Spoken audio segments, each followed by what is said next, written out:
Olá pessoal, bem-vindos ao terceiro episódio do podcast Uma Oitava Acima. O podcast que desafina o tom monocórdico do mundo corporativo e te convida a várias reflexões profundas, relevantes, que mexem com a sua consciência, com seu modo de pensar e de agir. Um local seguro de bate-papo, de trocas para líderes inquietos e dispostos a operar uma oitava acima. Eu sou Fernando Umeda. Eu sou Marília Verri. E eu sou Marcos Pittini. Autorresponsabilidade. Um tema bastante profundo, amplo, importante, de alta relevância. E eu começo hoje, Marcos, citando Jean-Paul Sartre, quando ele diz que não é sobre o que a vida fez com você, mas é sobre o que nós vamos fazer com o que a vida fez conosco. Isso tem a ver com autorresponsabilidade, você não acha? Eu acho que tá na veia, né? Acho que é o grande convite, que eu acho que à medida que você vai tomando consciência das escolhas que você tem e das consequências que ela te traz, a gente acaba chegando justamente nessa essência, quer dizer, a essência de você poder olhar e falar, putz, o que acontece comigo tem uma grande influência das escolhas de como eu reajo ao que a vida me traz, né? Então acho que o tema de autorresponsabilidade, eu acho que é um tema que, para nós, ele é muito central também, em tudo que a gente faz, nos trabalhos que a gente faz, porque ele é, na minha opinião, um divisor de águas, né? É quase quando você para e reconhece e fala, putz, qual é a minha parte nesse todo, né? Do que está acontecendo aqui, claro, a gente não vai controlar tudo, mas voltando à frase que você traz, é justamente esse sentimento de como é que eu lido, que respostas que eu dou, né? E eu acho que a grande provocação é essa, né? O que muitas vezes nos impede, de tomar consciência dessa responsabilidade, dessa cocriação que a gente está fazendo, e dois, muitas vezes, às vezes inconsciente, né? Ou inconsciente, mas de você olhar e falar que escolhas que eu tô conseguindo sustentar. Porque muitas vezes, eu acho que é aí que talvez possa começar a conversa, que é a gente acaba fazendo escolhas inconscientes ou até conscientes, mas num padrão que talvez não seja um padrão da nossa autenticidade, seja um padrão da nossa, ou do nosso medo, ou das nossas dores. E pouco a pouco, sem perceber, você vai cocriando uma realidade que de verdade você não reconhece que você está cocriando, mas a gente costuma dizer que é uma miséria, né? Você tá cocriando uma miséria sem perceber que é você que está fazendo aquilo. E nessa ação de cocriação, é interessante que às vezes eu percebo o peso que a palavra responsabilidade tem quando nós falamos de responsabilidade. E responsabilidade, no final das contas, não tem a ver somente com um aspecto negativo, né? Do tipo do karma, daquilo que você faz e você recebe. Ele também tem a ver com coisas que são positivas. Quando nós atuamos, quando nós fazemos boas escolhas, quando nós cocriamos de uma forma saudável, de uma forma positiva, alinhados com um propósito, eu também entendo que responsabilidade é algo sensacional. Mas eu diria que tem os dois extremos, cara, porque assim, a gente está cocriando a todo momento, pro bem ou pro mal, né? Seja a frustração, seja a infelicidade, seja o fracasso, seja o sucesso, né? Alguma, alguma contribuição você tem ali, né? Então acho que acho que o grande convite é de não olhar para a palavra, né? Ou a responsabilidade ou a autorresponsabilidade, nem para um lado nem para o outro. Porque mesmo quando você não consegue cocriar algo que você, de algum lugar, tinha uma intenção de que fosse diferente, tem uma resposta ali para você que tá, como é que eu lido, que volta para a frase do começo da nossa fala. Quer dizer, como é que eu lido com o que o mundo tá me trazendo de volta, apesar das escolhas que parece que eu tô fazendo? Quer dizer, como é que eu lido com isso e entendo como aprendizado mesmo? E aí pode ser que seja simplesmente. Eu costumo dizer assim, cara, eu acho que a gente vinha até conversando no carro, enfim, sobre esse sentimento de confiança na vida, né? Quando você está num lugar de confiar na vida, é você olhar, como se você olhar para uma planta e você não querer que ela seja diferente ou que ela cresça mais rápido ou o que quer que seja. Então, você se colocar num lugar de co-criador, mas ao mesmo tempo entendendo que existe um ciclo e existe uma força, existe alguma coisa que é maior do que a sua vontade, do que as coisas aconteçam, também é um lugar importante quando a gente fala de corresponsabilidade ou de autorresponsabilidade. Que eu não quero nem acelerar que aquilo aconteça de uma forma que seja altamente previsível, porque eu controlo, então eu sou responsável, então eu tenho que fazer. Mas como é que eu lido quando as coisas também acontecem de forma diferente? O que eu tomo disso? E aí, só para voltar, eu vejo assim, você tem tanto... Quando não está acontecendo, pode ser justamente um tempo de espera, um tempo de observação, um tempo de olhar para isso, refletir sobre aquilo que você tem feito.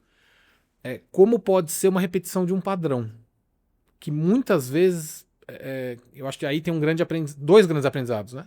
Se você aparentemente está fazendo o que parece ser o seu melhor, bacana, mas o universo não abriu, vamos dizer. Ou se você está fazendo alguma coisa e que parece que toda vez está voltando um mesmo Pro padrão. mesmo lugar. E aí eu acho que vem uma pergunta, né? É o mundo. Aí vem a questão do é o mundo, é o karma, né? É o mundo que está me trazendo isso toda hora. Ó, meu Deus, ó céus, ó dia, ó azar, né? Ou e aí que eu acho que é a beleza. Como é que eu começo a olhar para isso e reconhecer por que eu tô cocriando esse padrão? Perfeito. E Isso, aí, me lembrou de uma oração, que é a oração da serenidade, né, que diz que eu tenha serenidade para aceitar as coisas que eu não posso mudar, que eu tenha coragem de mudar aquilo que eu posso mudar, e o discernimento e a sabedoria para discernir entre as duas coisas, que eu acho que quando a gente pensa em autorresponsabilidade, diz respeito a gente ter uma compreensão muito profunda de que a gente é 100% responsável por aquilo que a gente cocria na nossa vida. E o cocriar é isso, né? É a nossa parte, os 50% que está sobre o meu controle, e aí o que eu faço sobre isso, e os outros 50% que eu não tenho controle. Mas aquilo que eu não tenho controle, como é que eu olho para isso numa perspectiva elevada? É isso. Olhando para aquilo num sentido de que aquilo está a serviço. A vida não está, costumo dizer, a vida não está contra mim, a vida está ao meu favor o tempo inteiro. perfeito. Então, como é que eu cocrio junto com a vida, né, com o universo, com o que quer que cada um acredite, mas entendendo que a minha parte, os meus 50%, é 100% responsabilidade minha. E aí acho que é o grande ponto da autorresponsabilidade, que para mim, vou dizer, no meu processo de despertar, talvez tenha sido aí uma das principais, vou dizer, medicinas, que é quando a gente realmente entende que a gente tem escolha diante da realidade que a gente experiencia a todo momento. E essa é uma compreensão, uma consciência que traz junto um desconforto. Porque o arquétipo da vítima, né, de você entender que a vida existe algum culpado, ele muitas vezes é muito mais confortável. E a gente, quando traz isso na perspectiva das organizações, que a gente vê muito, né, essas relações de culpabilização e até uma certa infantilização, porque, de fato, você assumir essa autorresponsabilidade pressupõe você se colocar em situações de desconforto. Muito obrigado, pessoal. Ficamos por aqui. Marília falou tudo que eu ia perguntar. Vamos lá. Mas pegando um gancho no que você estava dizendo, nós sabermos e nós discernirmos entre o que está e que é controlável e o que não é controlável é fundamental para nós também efetivamente atuarmos com a autorresponsabilidade. Porque muitas vezes eu quero ter autorresponsabilidade, eu busco isso, mas de uma certa forma imatura e talvez sem o discernimento daquilo que também não posso controlar, né? Muitas vezes, obviamente, fazer o nosso melhor, e aí entra o processo talvez de aceitação, né, de algumas questões que não estão ao nosso alcance, não podem ser tocadas pela nossa autorresponsabilidade. E aí talvez nós tenhamos que entender que algumas vezes, por melhor que nós desempenhemos os nossos papéis, por melhor decisão que nós achemos que tenhamos tomado, talvez o resultado não seja o que a gente espera. Eu acho que, de novo, volta para esse sentimento de confiança, na minha opinião. Assim, você olha para aquilo que você faz a sua parte, mas ao mesmo tempo você confia no que está pronto para nascer ou não está pronto para nascer. Então, como é que você lida com essa incerteza, né? Porque senão você vai para um extremo, a autorresponsabilidade pode significar que você vai para um extremo de que tudo que você... eu cocrio, então eu sou capaz de fazer absolutamente tudo do jeito que eu quero. Isso é o ego que está te dizendo. né? E o outro extremo é deixa a vida me levar, a vida leva eu. Então, como é que eu integro essas duas realidades? Porque as duas verdades elas coexistem. Né? Você tem uma parcela de contribuição e você não tem parcela de contribuição. Você não tem controle, né? Na verdade é isso. Porque você pensa assim, imagina você diante de uma escolha de ser generoso com uma pessoa e você faz uma ação generosa, só que aquela pessoa se sente humilhada, por exemplo, porque você, sei lá, eu me lembro de uma situação em que eu fiquei nessa dúvida. Sei lá, eu tava num cinema, eu vi uma família que tava entrando no cinema que foi olhar pro preço da pipoca e, cara, você via que eles não tinham condição de comprar pipoca, porque pipoca no cinema realmente não é pra qualquer um. E eu lembro que eu tava olhando para aquilo, eu falava, eu entrei num lugar que eu não sabia se eu demonstrava uma generosidade de oferecer aquela pipoca, Ou se isso seria invasivo. ou se eu poderia ser exatamente, ou se a pessoa poderia se sentir de um jeito, né? E eu acabou que eles acabaram, nesse meu tempo de pensar, eles se afastaram e eu acabei não fazendo isso. Mas depois eu me arrependi, porque depois eu entrei no cinema, olhei pra trás, até me emociona. Desculpa. Mas eu olhei pra trás e eles não estavam nem comendo a pipoca. Esse é exatamente o ponto que foi tocado pela oração, né, Marília? Porque é o discernimento para saber entre as duas o que fazer, né? E às vezes a gente realmente não sabe.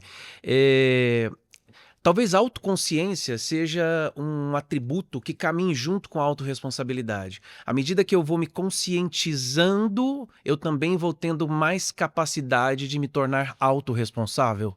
E eu diria que, assim, em última análise, por exemplo, nesse meu caso, no fundo, a gente tá num lugar de levar pro mundo aquilo que a gente sente ser levado, sabendo que talvez você realmente seja julgado de forma diferente. Então, eu poderia ter feito a escolha de comprar e corrido o risco, porque no fundo era o sentimento que eu queria. Eu queria ter oferecido aquilo. E me arrependi, no fundo, em certa medida, né? De olhar, porque foi o que aconteceu. Eu olhei depois, eu sentei no cinema, olhei pra trás, todo mundo com as pipocas na mão e uma família inteira de crianças as crianças sem pipoca, assistindo, e todo mundo, e dava pra ver que aquilo fazia uma certa falta ali pra eles. Eles estavam. Mas enfim, é só pra trazer um exemplo, né? Pra mim, eu acho que a autorresponsabilidade ela parte dessa premissa também, de você vai fazer escolhas que às vezes são muito bem intencionadas, mas você não tem certeza de como aquilo vai chegar pro outro. Reverberar, né? E você precisa estar preparado para isso, porque realmente pode ser que chegue de um jeito totalmente diferente da sua intenção. E como é que se lida com isso? Né? Então, eu acho que é um auto exercício, né? De você poder lidar com a sua autenticidade e com a sua intenção, ainda que ela não seja percebida na sua plenitude.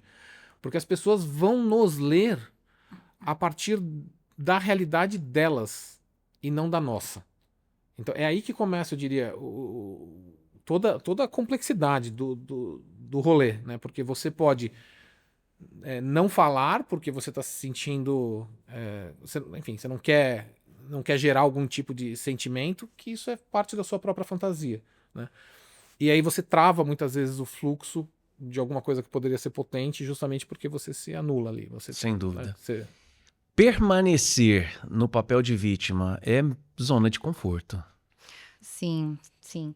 Acho que esse é o grande convite da autorresponsabilidade, né? De resgatar o nosso poder pessoal. Porque a vítima, na verdade, o que a gente costuma dizer existem sempre dois papéis, né, que se sustentam. Então, quando a gente olha para o mundo e vê que existe um vilão, um algoz, existe algum papel que sustenta, que é esse arquétipo da vítima. E a vítima, ela acaba terceirizando a responsabilidade pela sua própria mazela, pela sua própria miséria, para o outro, né? Para um terceiro, para os pais, muitas vezes, para o chefe, às vezes para figuras que estão externas, políticos, cultura. Então, a vítima, ela não quer assumir o compromisso, a responsabilidade de entender que ela tem um padrão tóxico que, por ressonância, entra em conexão com o padrão do vilão. Então, a vítima, ela carrega dentro de si um vilão também. Muitas vezes é o próprio autoabusador. Então, a pessoa às vezes está sofrendo uma situação, uma relação de abuso que vem, e aí a gente precisa trazer essa consciência de que a gente, obviamente, não se coloca nessas situações de uma forma consciente. Então, se eu tô no arquétipo da vítima, eu tenho uma ferida, né? Então, eventualmente, se eu fui uma criança que se sentiu abandonada, eu, de forma inconsciente, vou me colocar em situações onde eu me sinto abandonada. E aí eu atribuo ao outro aquele que me abandona, ou que me invalida, ou que não me reconhece. Mas percebe que existe uma figura, uma criança que necessita ser vista, né? Ser amada, que projeta isso para fora. Então, qual é a beleza? Quando a gente está na autoconsciência, que é o ponto que você traz, eu estou tendo a oportunidade de tomar contato com esse sentimento de abandono que a vítima sofre, só que na consciência da autorresponsabilidade eu entendo que isso é meu, não diz respeito ao outro que me abandona, diz respeito ao meu sentimento de abandono que já está dentro de mim. Então, essa é a grande medicina da autorresponsabilidade, porque ela traz à tona essa consciência de que isso me pertence, a gente está sempre numa relação com a gente mesmo. E aí, o que eu faço a partir disso? Então, se tem aqui uma ferida de abandono, por exemplo, qual parte minha que se auto-abandona para, eventualmente, sustentar uma relação que eu não quero quebrar um vínculo, quebrar uma conexão, mas percebe que é a pessoa que está se colocando numa situação, numa condição onde ela se permite ser abandonada. Essa é a grande questão. A gente Porque sempre. talvez ela tenha percebido ou entendido durante a vida que a expressão do amor é o abandono. Exatamente. Eu tive que fazer tanto esforço para ser amada, né, que eu me auto-abandonei para receber aquele amor ao longo da vida. Então, eu me silenciei, eu agradei, Me então me sabotei. sabotei. Quais são as minhas feridas emocionais? Esse é o caminho interno, né? Então, é de investigar onde é que essa minha criança clama por ser vista, para que a gente tome a autorresponsabilidade dessa própria cura. E a cura passa por a gente ver e sentir essa dor. Não é num caminho Fuga. de fuga. Então, então eu estou me sentindo abandonada, rejeitada, invalidada, todas usadas. Perceba que todas as palavras que terminam com ada, você está atribuindo a responsabilidade a alguém. E acho que é legal olhar para essa questão da criança, porque se for parar para pensar, a origem de muitos dos nossos traumas e dificuldades de lidar, inclusive de vitimizações e tal, ela tende a estar na nossa infância, né? E de fato a criança, na infância, ela não tem recurso para lidar com aquela situação. Então a gente, sem perceber, guardou aquela memória e carrega essa memória até hoje, né? Então quando um chefe, de repente, te trata de uma forma que aquilo te faz te sentir abusado, por exemplo, aquilo no fundo está te levando para uma memória, muitas vezes que é de relação pai e mãe, né, lá atrás, que você não tem consciência, mas que você simplesmente replica aquilo imediatamente, ou seja como for, você pode ficar chateado e guardar aquilo, você pode responder e bater de frente, enfim, como você vai reagir é muito pessoal, né, muito de como você vai lidar. Por isso, é uma frase que a gente costuma falar muito, que é o bateu, doeu, pega que é seu. Que é, em qualquer relação que você esteja, alguma coisa no outro te incomodou, aquilo é um espelho de uma dor sua, né? Ou é um espelho de alguma negação que você tem, alguma idealização que você criou sobre você mesmo, tão bonita, tão linda, tão maravilhosa, que quando você vê aquilo refletido numa outra pessoa, te dói, né? Então, a autorresponsabilidade, ela te coloca num lugar tão potente de autotransformação De alto poder. e de alto poder como De poder consequência. pessoal mesmo. Mas eu diria que até antes disso, porque assim, no momento em que você tá aprisionado nessas dores, o mundo te controla. Porque tudo que tá acontecendo no mundo que tá te incomodando, você acaba reagindo àquilo, né? Eu brinco com os meus filhos, né? A mais velha, muitas vezes... aliás, os dois sabem já hoje, né? Como cutucar, né? Um sabe muito bem qual é a ferida do outro. E eu costumo falar, principalmente meu filho fala, filho, você tem lembra do seu superpoder, né? O que é o superpoder? É não deixar com que aquilo que tá batendo e que tá doendo, não deixar que doa, deixa passar. Você não precisa pegar pra você uma fantasia de alguma coisa que foi dita e que você acha que aquilo é você. Ah, você é X, cabeçudo, você sabe Deus o que é. Né? E você pega aquilo e aquilo te incomoda. Né? Então, se você consegue deixar passar aquilo sem que aquilo te tome, você está livre. Então, para mim, a autorresponsabilidade é um caminho de cura, porque tudo aquilo que a gente não consegue deixar passar, que nos incomoda, é um potencial caminho de cura. Para você poder entender o que em você ainda não foi integrado, para que a partir daquela possível integração, que daí é um exercício só, é você com você, por isso a autorresponsabilidade. É você com você mesmo conseguir acessar e entender por que aquilo te tira do sério.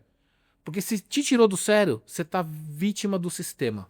Se não Você tá, tá se não tá controlado. integrado, tem gancho. E se tem gancho, tem faxina interna. Tem que fazer o trabalho. E aí o trabalho é isso. O trabalho só a gente pode fazer esse trabalho. Mas Não dá para terceirizar. E Não só dá pra pra pegar no tema terceirizar. assim, e aí bateu, doeu, você não pega que é seu, você responde. E é o que você tá cocriando?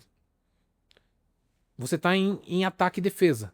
Mas como o universo é sábio, em algum momento volta pra você e você vai ter que entender Sim, até que um a pouquinho lição melhor seja, sobre isso. até Mas que a lição aí, seja aprendida, a gente vai reproduzir as Os padrões situações e as e situações. as. mas, Exato. cara, aí pra mim é a essência da autorresponsabilidade. Porque a gente fala, o universo vai trazer de volta, mas é você que tá trazendo de volta. Exato. Sem Por dúvida. ressonância. E por repetição de padrão. Sem dúvida. Porque você você acredita que você tá reagindo de uma forma consciente. Coerente. Ou até coerente com seus valores, o que é que seja, mas você não tá percebendo que aquilo tá voltando porque justamente você tá respondendo da mesma forma. É loucura a gente querer criar uma situação diferente, uma relação, uma experiência, fazendo as mesmas coisas que a gente sempre fez. Teoria da loucura. Porque a gente fica repetindo os mesmos Resultados padrões diferentes esperando que as coisas com mudem. atitudes, com mesmas atitudes. Exato. Mas esse lugar de vitimismo é um lugar confortável, de verdade. Mas o que não fica claro, talvez, para a vítima, para o papel de vítima, é que carrega em si um descontentamento, uma frustração, Super. uma angústia, e aí que conduz a várias outras emoções que ficam extremamente perturbadas, né? Mas saindo um pouquinho, porque, nossa, que delícia falar sobre isso, né? Desse ponto de vista da psicologia, E né? sabe uma das coisa emoções. também, Fê, só para não perder o do que você traz da vítima, além de ser confortável, ele é gregário. As pessoas adoram se reunir em torno. Duas vítimas quando se encontram, Nossa, imagina. é Você uma não sabe como é que foi meu delícia, né? dia. Tem Aí você um- olha pra mim e fala assim, você não sabe como foi o meu, né? E a gente vai disputar quem é que foi que teve o pior dia. Tanto que só para talvez entrando no tema organizacional, um dos indicadores que a gente percebe mais tóxicos dentro das organizações é a fofoca. É a fofoca. A triangulação. A triangulação, a fofoca, porque quer dizer, se os corredores, se são só nos corredores que você está trazendo aquilo que precisa ser trazido para a mesa, você está criando você tá criando vítimas e vilões ali a todo momento, sem que você tome a autorresponsabilidade de colocar o tema na mesa e poder olhar para aquilo como precisa ser olhado, com tudo aquilo que precisa ser visto. Legal, legal, muito legal esse assunto, profundo, interessante. Mas vamos mudar um pouquinho para o mundo corporativo? Vambora? Como eu identifico uma empresa, um time, um líder, liderados? Quais as características dessa baixa autorresponsabilidade? Acho que o silêncio é um dos principais atributos que a gente observa quando um time não está sentado na autorresponsabilidade, né? Em geral, o silêncio mostra que tem poucos falando, poucos liderando, mostrando, apontando e muitos seguindo, concordando. Então, a ausência de conflitos, muita concordância, um silêncio quando parece que tem uma certa neutralidade. Às vezes a gente entra e fala, nossa, parece que tá faltando alguma coisa, falta vida. É exatamente isso, assim, tem uma coisa meio apática. As pessoas estão ali sobrevivendo, porque o estado da não autorresponsabilidade te coloca num estado de apatia, né? Então você vê que as pessoas estão ali simplesmente tocando bumbo, fazendo mais o mesmo, sobrevivendo. Então a ausência, eu diria assim, de conflitos em especial, de conversas difíceis, porque as organizações são sistemas vivos, que é o que a gente fala, sistemas vivos humanos, e isso por só já caracteriza uma complexidade. Então quando não tem discordância, conflito, conversas, é um sinal de que tem uma uma apatia e, portanto, ali uma falta de O outro autorresponsabilidade. extremo seria verdadeiro quando se eu percebo, por exemplo, que existe um time ou uma equipe que reclama o tempo todo, que tem só problemas, que fala só de problemas, que não encontram soluções, que não encontram caminho. Isso também seria, talvez. Não tem espaço, né? Eu acho que, em última análise, o que eu vejo que está no meio do que você, tanto do silêncio quanto do excesso de reclamação, é a falta de espaço. Quando você não cria um espaço genuíno, onde você consiga tratar do que precisa ser tratado, levar os temas que são relevantes, etc., você entra num padrão de um pouco do que a Mar falou, de alguém manda, alguém obedece, então, ou seja, todo mundo ou reclama, que é um pouco do que você está falando, ou silencia, né? Então, aí indo para o extremo, quer dizer, o oposto, não o extremo, mas o oposto disso seria, de fato, um time que está ativamente tratando daquilo que precisa ser tratado, não evitando conflito, porque Mas existe uma... o conflito aqui, a gente não está falando de um conflito de discussões, né? Porque acho que quando a gente vai para um extremo, que não é o silêncio, a apatia, mas é esse campo onde as pessoas estão o tempo todo também em conflito, aí a gente vai para um campo mais de ataque e defesa, que as pessoas estão buscando culpados, né? Terceirizando responsabilidade. Isso também não é um ambiente que a gente vai dizer assim, saudável, onde as pessoas estão Isso não é operando autorresponsabilidade. com uma autorresponsabilidade, se a gente for traduzir, a gente está dizendo de pessoas maduras, maduras no sentido de que estão no seu lugar de adulto, né? Não estão operando a partir, como a gente falou lá no começo, das suas crianças feridas. O que a gente vê muitas vezes, né? E a gente também vive isso no nosso dia a dia. Por isso que eu falo que é o eterno orar e vigiar. Se a gente se não tiver consciente, a nossa criança, ela assume o comando da situação. Então, se a gente, ou num ambiente de silêncio e apatia, ou de um excesso de conflitos que não são conflitos pautados em realidade, em solução, são conflitos pautados nos relacionamentos, são ambientes infantilizados. Então, a gente observa essas relações, essas dinâmicas, né? De pai e filho, maior, menor, vítima e vilão.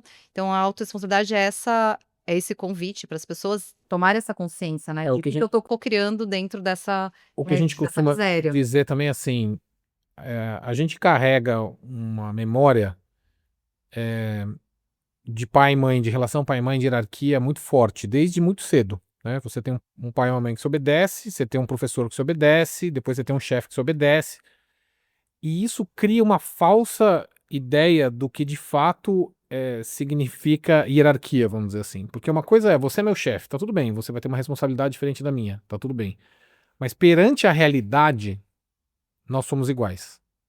Então, eu sou menor que você na hierarquia no sentido de responsabilidade, mas perante a realidade nós somos iguais. Eu olho para um buraco e eu vejo que o buraco existe tanto quanto você.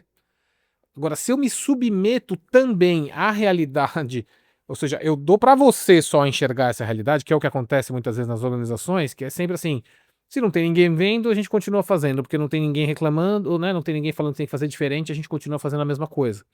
Então, a miséria, a mediocridade, a não inovação, quer dizer, ela vem muito daí, de eu achar que em algum lugar, ou meu chefe, ou RH, ou a área de estratégia, ou alguém vai ter que trazer uma provocação, uma mudança, então eu me calo, eu me coloco num lugar de menor.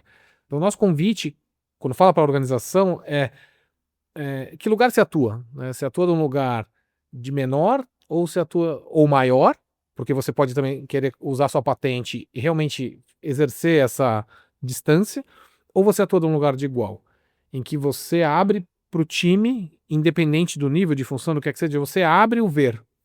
Quer dizer, o que você sente, o que você vê, como é que a gente olha para essa realidade e atua para que ela seja cada vez mais potente, ao invés de eu simplesmente ficar ignorando muitas vezes ou esperando que isso venha de algum outro lugar. E, consequentemente, quando eu abro o ver para o time, eu possibilito o time no entendimento de que tudo que acontecer, tudo que nós construímos, tudo que nós planejarmos, tudo que nós nos propusemos a fazer, é nosso. É nosso. Nossa. É nosso, a gente faz, a gente cocria, a gente realiza. E aí, essa capacidade de ver, aliada nessa perspectiva de entrega, eu também me sinto responsável. E aí, assim, eu exerço efetivamente a autorresponsabilidade, tanto quando o resultado vai bem, Exato. quando ele não vai tão bem assim. Exato. E porque a gente também, no momento que... Porque se você vai tentar entender, assim, quais são as consequências, vamos pensar assim, quais são as consequências de uma organização ou de um time não autorresponsável? Em geral, você começa a ver sintomas ou de silêncio, como a gente falou, ou de questão, mas assim, em geral, você não está conseguindo acompanhar o que está acontecendo na realidade. Tem muita coisa sendo ocultada, tem muita coisa. E somos sistemas vivos, organização é sistema vivo, o mundo está em constante mudança. Se você não consegue fazer com que seu time acompanhe o que está acontecendo a todo momento, ou que você reaja à realidade que é cada vez mais ágil, cada vez mais dinâmica, você está colocando temas para baixo do tapete e você está ficando para trás do que você deveria fazer de fato para reverter a situação, seja ela qual for. Seja para estar atualizado no mercado, seja para aquilo que for. Então, a não autorresponsabilidade, em última análise, ela vai enrijecendo a organização, porque as pessoas elas continuam fazendo o que já estava acordado que podia ser feito. E aí a gente entra num tema de cultura, né? Então, em última análise, o que a gente vê como a maior consequência é as culturas não autorresponsáveis são culturas que ficam aprisionadas em verdades que já não fazem mais sentido, mas que em algum momento fez sentido no passado. Só que ninguém mais questiona.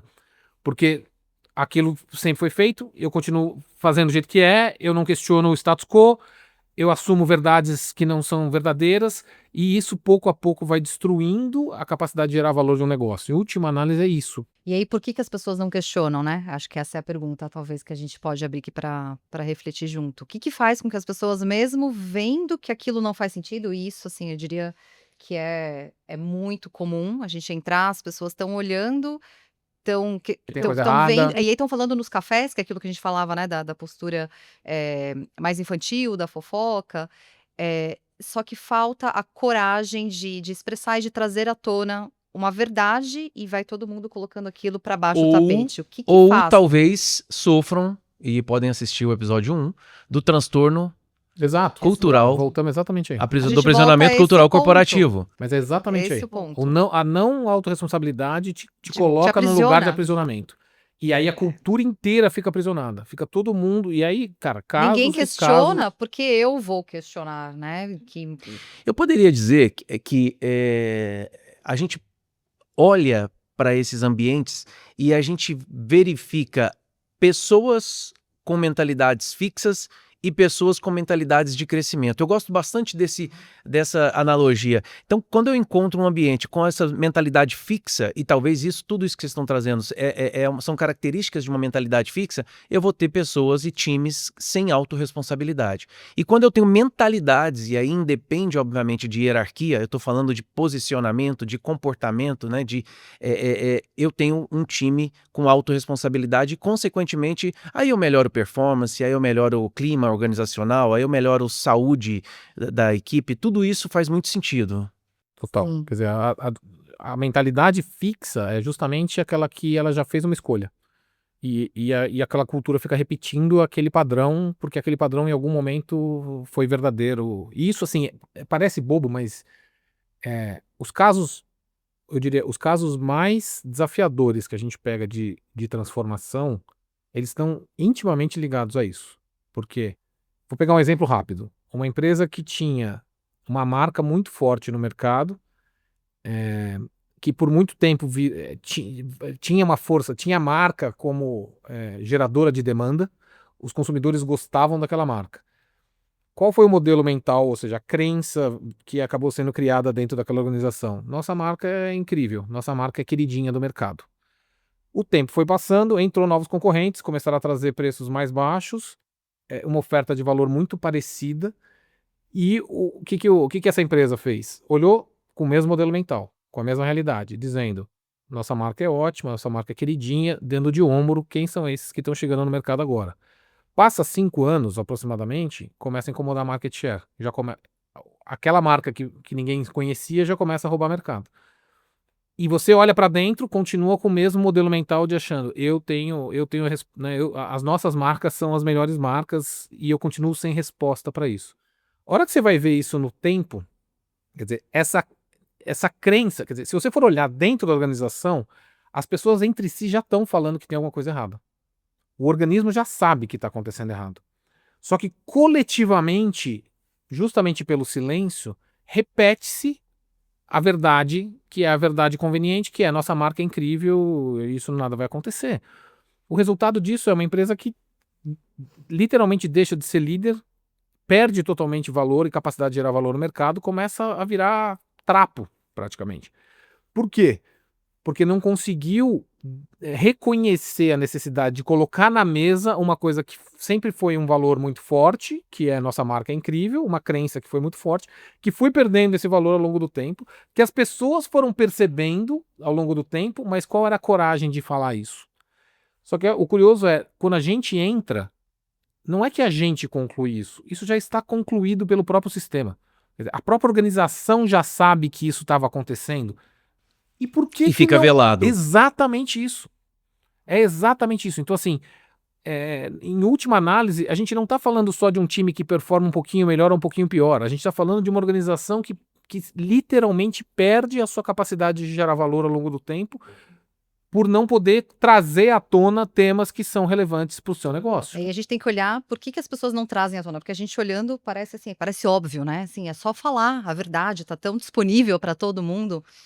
E aí a gente entra em duas das emoções mais desafiadoras para nós seres humanos, que é a culpa e a vergonha.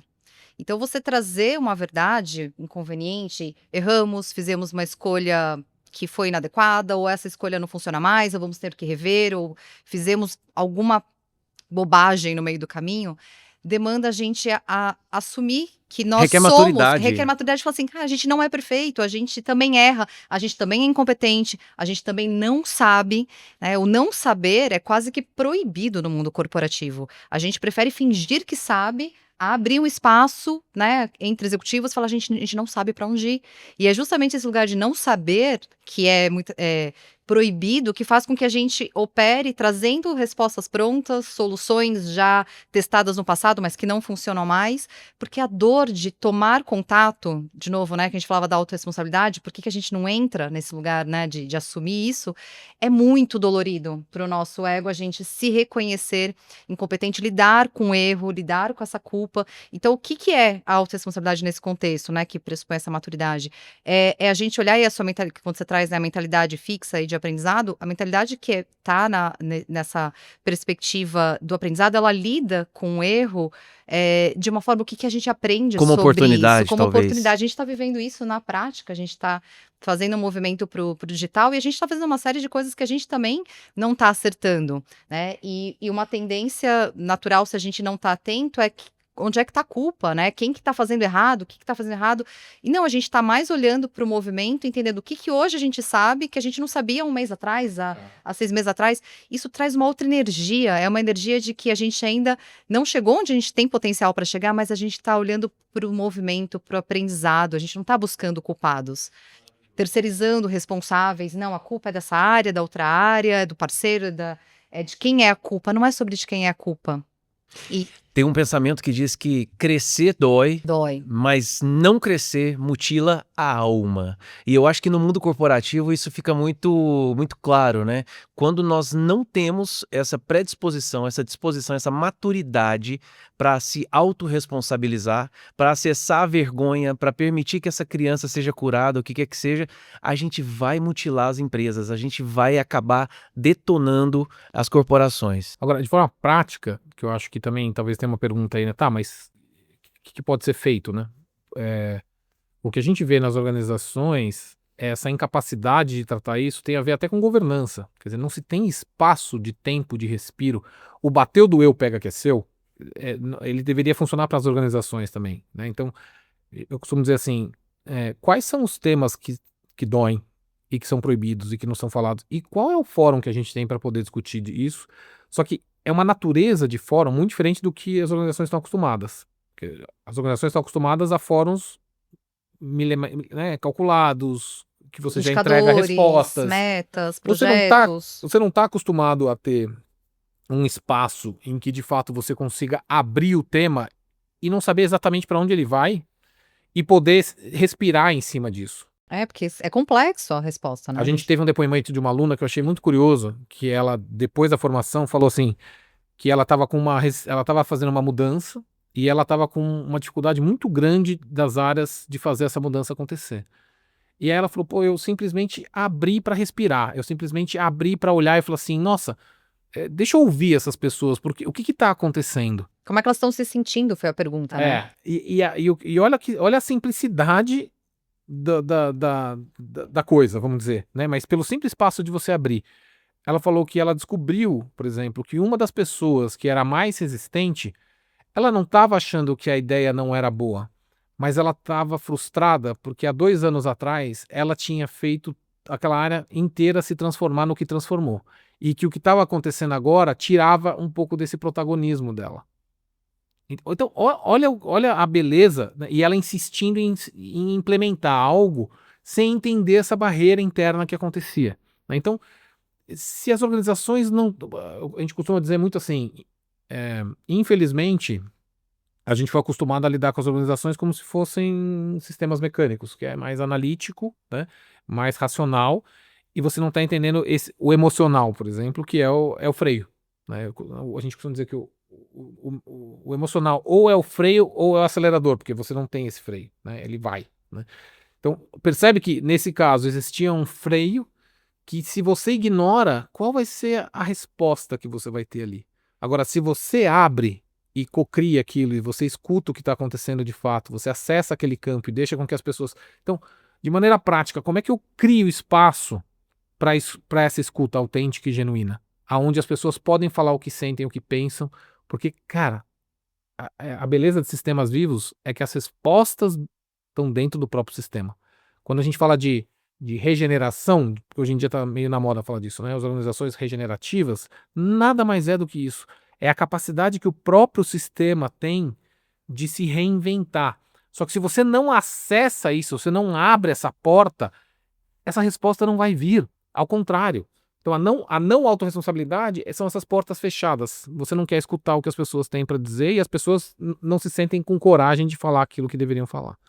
De fato, é um assunto bastante interessante, mas eu te confesso que às vezes, quando eu paro para pensar nesses ambientes, depois de alguns anos de carreira, né, de mundo corporativo, quando eu paro para pensar em ambientes onde eu tenha espaço para falar o que eu penso, ou as pessoas tenham espaço para falar o que elas pensam, às vezes me parece até utópica a ideia. Sim. Eu não sei se vocês também se barram com essa mesma dúvida ou essa mesma dificuldade, mas também vejo por outro lado que as empresas que chegam a contratá-los, a pedir essa ajuda, né, para algum tipo de consultoria que faça esse tipo de trabalho, já eu acredito ser um grande passo, é um passo de reconhecimento de que Mas aí, Fernando, preciso de ajuda.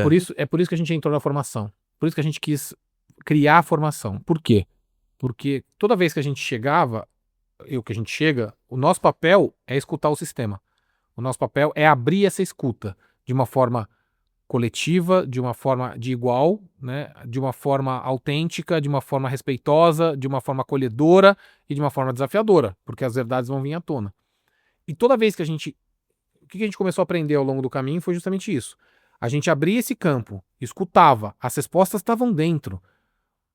Praticamente todas as respostas dentro. E você começa a mostrar isso, ajudar a própria organização a acessar o que a gente chama dessa inteligência, vamos chamar sistêmica, que a gente começa a chamar justamente isso. A potência que nasce a partir disso é incrível. Num primeiro momento vem uma resistência, que talvez seja esse seu sentimento de utopia. Parece que não pode. Geralmente a gente mostra, a gente cria formas das pessoas se escutarem, né? Seja como for, mas a gente cria forma para que elas se escutem do que elas mesmas estão dizendo. E num primeiro momento, quando a gente mostra o caminho que a gente vai fazer, vem uma resistência. Nossa, mas a gente vai falar disso? Nossa, mas vai falar daquilo? Nossa, mas isso aqui? Nossa, mas como que vai ser? Nossa, mas e o fulano? Nossa, mas isso aqui? Não, mas isso aqui? Cara, cheio de repente, no final da conversa, você vê as pessoas todas enxergando a mesma coisa. Você vê as pessoas todas podendo olhar e falar, nossa, você também pensa assim? Nossa, né? E você cria uma imagem muito mais potente do que é aquela realidade. Porque o silêncio cria realidades fragmentadas. E aí você age a partir de realidade fragmentada. A hora que você age a partir de realidade fragmentada, é como o corpo, volta pro corpo. É como você só ter acesso a uma parte do corpo e o coração tá dizendo uma coisa para você, só que o pulmão tá dizendo outra, só que o outro tá dizendo outra, e você não consegue ter a inteligência do que tá acontecendo de fato para você dar a resposta que o corpo precisa. Então fica cada um olhando para uma parte daquilo, fragmentadamente, cada um achando que tá fazendo a sua parte, e esse todo não age com a potência que pode agir. A utopia vem, quando você traz, assim, esse sentimento, ai, putz, parece utópico de ter um espaço onde as pessoas se expressam com autenticidade, com verdade. A utopia vem quando a gente começa a criar uma expectativa de como a gente gostaria que aquele ambiente fosse, que aquelas relações funcionassem. Quando a gente abre mão dessa expectativa, que é a utopia, de como eu imagino que é isso ideal, e começa a se relacionar com a realidade, a gente começa a abrir o campo de E possibilidades, você vê que é possível. porque o que você também vive na ilusão, né, na ilusão de que não pode, porque essa também é uma outra camada, a camada da não permissão. Então é quase como se a gente de fora desse para a organização uma permissão. E óbvio que essa permissão não está com a gente só traz esse elemento, né? A gente coloca esse elemento dentro daquele campo e fala, é permitido.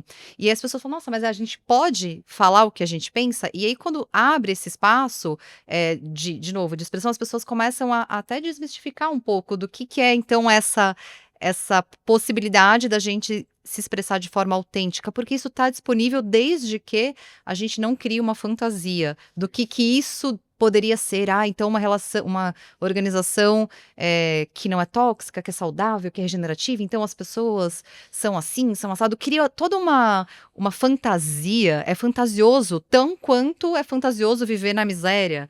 Então a realidade, ela é bonita e ela é feia ao mesmo tempo. Quando a gente começa a lidar com essas verdades que estão nesse campo mais autêntico, vai ter beleza e também vai ter desafio. Só que é real, é vivo. Não é a Perfeito. fantasia nem da ilusão e nem do que poderia ser. Percebe que os dois, um tá no passado, o outro tá no futuro, né? No sentido, assim, de criar umas expectativas. Então, acho que talvez aqui o que a gente traz como um convite para esse ver coletivo, essa inteligência sistêmica, é pautado na presença. É ajudar as pessoas a se colocarem na presença do que está acontecendo, seja dentro, né, do indivíduo, para ele se expressar com verdade, e a realidade como ela está se apresentando. Então, é no aqui e agora. E pode parecer super complexo, mas é tão simples quanto vamos conversar, vamos falar do que está Vamos falar o que tá acontecendo, vamos falar quais são acontecendo. os seus sentimentos, É. vamos falar qual é a realidade que a gente percebe, quais são os desafios que a gente Sim. enxerga. Sabe de aquela maneira conversa aberta. difícil que você tá tendo com uma pessoa, você fica, não sei, já aconteceu comigo, de ficar, acontecia bastante no passado, eu ficava semanas, né, ensaiando aquela conversa,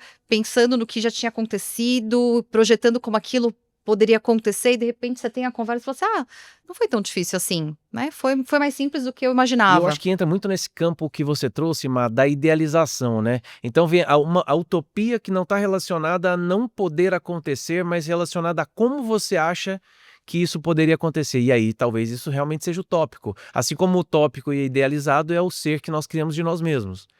Mas, gente, papo sensacional, como sempre, autorresponsabilidade. Eu queria que vocês, para a gente caminhar aí para o final do terceiro episódio, vocês dissessem assim, por onde começar, né? Por onde eu começo essa autorresponsabilidade? Como eu identifico isso de forma mais simples, assim? E para que a gente possa levar não só para as corporações, mas para cada elemento, porque no final das contas, o mundo corporativo ele é formado por células e essas células, nós somos células desse mundo corporativo, né? Como a gente identifica, por onde eu começo, qual o trabalho que vocês indicariam para que as empresas, para que os times pudessem fazer, que os líderes pudessem fazer, para que essa autorresponsabilidade chegasse para todo mundo? Eu começaria, acho que eu vejo uma questão mais interior e uma questão mais prática, né? A questão mais interior é você reconhecer que você está cocriando a miséria ou aquilo que realmente, aquilo que você mesmo não gostaria que está acontecendo à sua frente. Então, dentro do mundo organizacional, quantas vezes você se cala diante de uma determinada situação? E ao se calar naquela situação, o que você está fazendo? Você está concordando com a continuidade dela. Então, você tá sustentando um padrão, mesmo que seja tóxico, pelo seu próprio silêncio. Você está concordando, inconscientemente você está concordando com aquilo. Então, eu diria que uma das coisas mais potentes que a gente faz e que destrava de fato a transformação, que faz ela acontecer, é o simples movimento de ajudar cada pessoa a reconhecer que ela está, de alguma forma, cocriando aquela coisa tóxica que ela mesma reclama dentro da organização. Então, se cada um conseguir reconhecer isso, para mim já é o que a gente vê na prática. Na prática é um passo enorme. E é o que a gente procura fazer, ajudar essas pessoas a reconhecer qual é a contrapartida dela nisso. Posso até te dar um exemplo. A gente uma vez fez uma intervenção numa organização, num time em que o líder era percebido como um líder bastante demandante, bastante desafiador, rigoroso, enérgico, e o time estava, muitas pessoas inclusive em burnout, literalmente falando, tomando remédio, etc, etc. E a gente foi chamado para ajudar. Eu vou resumir a história aqui, mas só para entender. O que as pessoas, o time esperava da nossa ajuda? Que a gente percebesse que esse líder estava sendo potencialmente tóxico e que a gente ajudasse esse líder a ocupar um lugar diferente para que esse time se sentisse melhor. Ou até que levasse para RH, eventualmente, porque aí vem a triangulação, né? O que a gente fez? Colocou esse time juntos e fez uma pergunta muito incômoda. O que o time faz que permite com que esse líder seja tóxico? O que cada um aqui sustenta que faz com que esse líder possa atuar dessa forma que para muitos era percebido como abusadora, passava dos limites? O que inibia essas pessoas a colocar limites para que esse líder operasse de outro lugar? E claro, qual também era a contribuição do líder. Então, o que o líder, né, o que fazia o líder atuar dessa forma junto a esse time. Então, ao invés de você se colocar num lugar de achar culpados, você se coloca num lugar de ajudar o time a entender que aquilo é uma dinâmica. A resposta disso, num primeiro momento, obviamente, é um incômodo, porque as pessoas não estão acostumadas. Do tipo, pô, como assim? Agora a culpa é minha? Agora a culpa é minha? Né? Inverter um jogo. Uhum. A sensação primeira foi essa.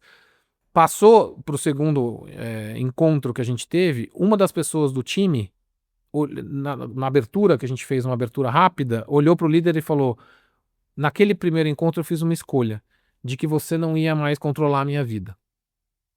De que quem ia controlar a minha vida era eu. E isso mudou significativamente a minha vida. É isso. Porque o outro, ele vai até onde você permite que o outro vá. Né? E claro, se você não consegue colocar esse limite, é claro que você precisa olhar para si e entender o que está te fazendo cocriar isso. Mas é só para trazer um exemplo. Então, assim, quanto mais a gente consegue reconhecer que, por mais desafiador que seja aquela situação, você tem uma contrapartida, maior é a sua capacidade de reverter essa situação e tomar para si as rédeas. Porque pode ser que esse líder nunca mude, mas basta você mudar. Sabe quando aquela frase, quando eu mudo, tudo muda? Em última análise é um pouco disso que a gente está falando.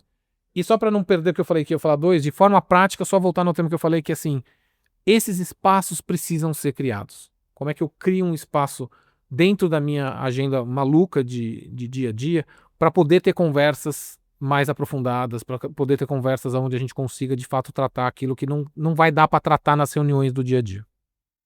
Boa. Acho que é isso, né? Acho que a gente tá falando de postura mesmo na vida. Acho que assumir essa autorresponsabilidade diz respeito ao que eu faço, voltando à sua frase inicial, o que eu faço com aquilo que a vida fez comigo. Então, pelo menos para mim, no meu caminho, eu uso muito os conflitos, as dores, os incômodos como norte, como caminho. Ou seja, se tem algum desconforto em alguma relação, seja com chefe, pai, mãe, companheiro, enfim, tem algo ali para ser trabalhado. Então, acho que caminhar entendendo que a vida é um oráculo, né? Às vezes a gente fica buscando lá tarôs, astrólogos para nos trazerem respostas e aí tá diante de você.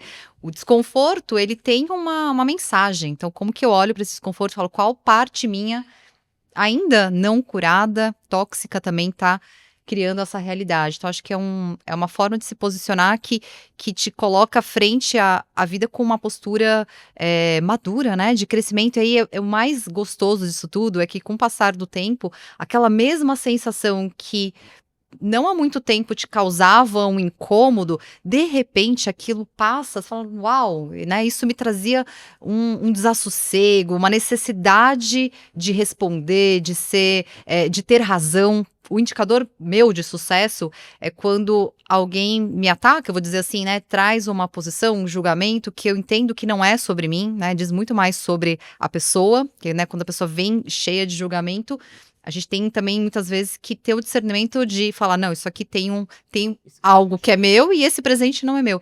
E de repente aquilo não te tira do sério, você só olha para a pessoa trazendo aquele julgamento, trazendo aquele, aquela agressividade, o que quer que seja, mas você olha não no lugar. E essa é a mudança que para mim é chave, que é o sinal que de fato, eu dei uma oitava acima.